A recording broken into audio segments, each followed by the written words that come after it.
여러분, 당뇨병은 정말 평생 달고 살아야 하는 병일까요? 오늘 이 영상을 끝까지 보신다면 그 생각이 완전히 바뀔 수도 있습니다. 저는 수십 년 동안 수많은 환자분들을 만나온 의사 박성우입니다. 제가 직접 경험한 놀라운 변화들, 그리고 과학적으로 입증된 방법들을 오늘 이 자리에서 있는 그대로 말씀드리겠습니다. 우리가 흔히 듣는 말이 있죠. 당뇨는 평생의 숙제다. 한 번 걸리면 약을 먹으면서 그냥 관리만 해야 한다. 그런데 저는 분명히 말씀드립니다. 당뇨병은 졸업할 수 있습니다. 실제로 수많은 환자분들이 약을 줄이거나 끊고 정상 혈당을 회복한 사례를 저는 제 진료실에서 수도 없이 보아왔습니다. 문제는 병원과 제약회사가 이런 이야기를 크게 하고 싶어 하지 않는다는 겁니다. 그들이 원하는 건 환자가 평생 약을 복용하며 병원을 찾는 것이니까요. 저는 지금도 매주 환자들을 만나면서 약 없이도 혈당을 안정시키고 활력을 되찾는 분들을 직접 확인하고 있습니다. 어떤 분은 10년 넘게 매일 약을 먹어도 혈당이 들쭉날쭉했는데 생활 습관을 제대로 바꾸고 불과 7개월 만에 정상 범위에 들어온 적도 있었습니다. 이런 변화는 기적이 아닙니다. 바로 몸의 원리를 이해하고 작은 습관을 꾸준히 실천한 결과입니다. 그렇다면 당뇨병을 졸업하려면 어디서부터 시작해야 할까요? 저는 크게 5가지 핵심 전략과 3가지 심화 실천법을 강조합니다. 오늘 제가 말씀드릴 내용은 단순한 이론이 아니라 실제 환자들이 따라해서 혈당이 눈에 띄게 좋아진 방법들입니다. 여러분도 오늘 이 중 단 하나만이라도 실천하신다면 분명 변화가 시작될 겁니다. 첫 번째 전략은 숫자에만 매달리지 말라는 겁니다. 많은 분들이 병원에서 당화혈색소 수치 하나만 보고 안도하거나 절망합니다. 하지만 수치 뒤에는 숨겨진 진짜 몸의 상태가 있습니다.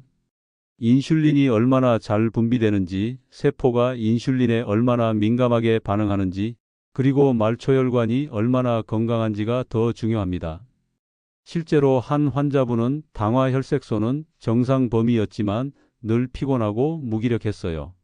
제가 정밀 검사를 해보니 인슐린 저항성이 심각하게 진행되고 있었습니다. 원인을 정확히 알게 되자 식단과 운동으로 개선했고 그 후 삶의 질이 완전히 달라졌습니다. 단순히 숫자에 안심하지 마시고 몸속에서 어떤 변화가 일어나는지를 확인하는 게 진짜 시작입니다. 두 번째 전략은 마른 체형도 안심할 수 없다는 사실입니다. 한국인, 특히 아시아인은 서양인과 달리 비만하지 않아도 당뇨에 잘 걸립니다. 왜냐하면 선천적으로 췌장이 작고 약한 경우가 많기 때문이죠. 실제로 50대 후반 김도훈 씨는 마른 체형이었기에 당뇨와 상관없다고 생각했지만 어느 날 갑자기 심한 갈증과 피로가 찾아와 검사해보니 당뇨가 나왔습니다. 그는 놀랐지만 식습관을 고치고 근육량을 늘리면서 혈당이 안정되었고 지금은 활력을 되찾았습니다. 마른 체형이라도 절대 안심해서는 안 됩니다. 세 번째 전략은 약을 줄이고 끊기 위한 3가지 원칙입니다. 첫째, 저녁 식사 후 최소 4시간은 공복을 유지해야 합니다. 야식은 췌장을 쉬지 못하게 하고 혈당을 계속 높입니다. 둘째, 하체 근육 운동입니다. 허벅지와 엉덩이 근육은 혈당을 태우는 가장 큰 창고이기 때문에 스쿼트 같은 간단한 운동만 꾸준히 해도 혈당 관리에 엄청난 차이가 납니다. 실제로 60대 환자 한 분은 매일 의자 스쿼트를 30회씩 꾸준히 했는데 약을 줄이고도 혈당이 안정되기 시작했습니다. 셋째는 수면입니다. 하루 7시간의 질 좋은 수면은 그 어떤 약보다 강력한 치료제입니다. 불면증 때문에 혈당이 불안정하던 분이 수면 환경을 고치고 나서 혈당 변동이 줄어든 사례도 있습니다. 결국 인슐린은 잠을 자야 힘을 낼 수 있습니다. 네 번째 전략은 식사의 순서를 바꾸는 거꾸로 식사법입니다. 채소, 단백질, 탄수화물 순서로 먹으면 혈당 스파이크, 즉 식사 후 급격한 혈당 상승을 막을 수 있습니다.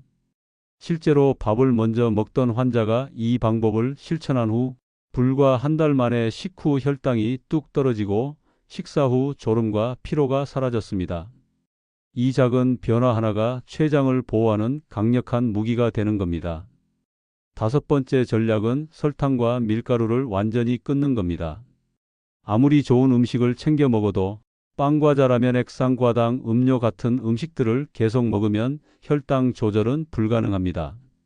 실제로 약을 꾸준히 먹어도 혈당이 잡히지 않던 환자가 단 2주간 설탕과 밀가루를 끊은 후 혈당이 눈에 띄게 떨어지고 약을 줄일 수 있었습니다. 처음엔 힘들어도 반드시 지나가고 단맛 없는 삶이 결국은 더 달콤한 건강을 줍니다. 여기까지가 핵심 5가지입니다. 그런데 여기서 한 걸음 더 들어가면 당뇨병 졸업을 위한 심화 실천법이 있습니다. 바로 3가지입니다. 첫째, 공복 혈당 일지를 쓰는 겁니다. 매일 혈당과 함께 전날의 식사, 수면, 스트레스 상황을 기록하면 자신만의 패턴을 발견할 수 있습니다. 둘째, 바른 자세입니다. 등이 굽으면 췌장이 눌려서 기능이 떨어질 수 있습니다. 척추를 바로 세우고 요가나 필라테스로 코어 근육을 강화하는 것이 큰 도움이 됩니다. 셋째, 전통차입니다. 계피차, 인삼차, 뽕잎차는 혈당 안정과 기력 회복에 탁월합니다. 약 대신 자연이 준 선물로 몸을 도울 수 있는 거죠. 여러분, 여기까지 들으시면서 어떤 생각이 드셨나요? 지금 바로 시작할 수 있는 게 있지 않으신가요? 오늘 저녁부터라도 거꾸로 식사법을 실천해 보시거나 간식을 끊고 견과류로 바꿔 보시거나 아니면 잠자리에 들기 4시간 전에는 식사를 마치는 습관을 만들어 보세요. 그 작은 행동 하나가 여러분의 몸을 완전히 바꿀 수 있습니다. 제가 오늘 전하고 싶은 가장 중요한 메시지는 이것입니다. 당뇨병은 평생의 족쇄가 아닙니다. 약으로만 버티는 병도 아닙니다. 꾸준한 실천과 생활 습관의 변화가 쌓이면 누구든 당뇨병을 졸업할 수 있습니다. 포기하지 마세요. 지금까지 수많은 환자분들이 그 길을 걸어왔고 여러분도 충분히 할 수 있습니다. 오늘 영상이 도움이 되셨다면 좋아요와 구독, 알림 설정 부탁드립니다. 이 내용은 여러분만의 것이 아니라 가족과 친구, 이웃에게도 꼭 필요한 정보입니다. 주변에 당뇨로 고생하는 분이 있다면 지금 바로 공유해 주세요. 댓글에 여러분의 경험과 다짐을 남겨주시면 저도 끝까지 응원하겠습니다. 여러분은 당뇨병 졸업의 주인공이 될 수 있습니다.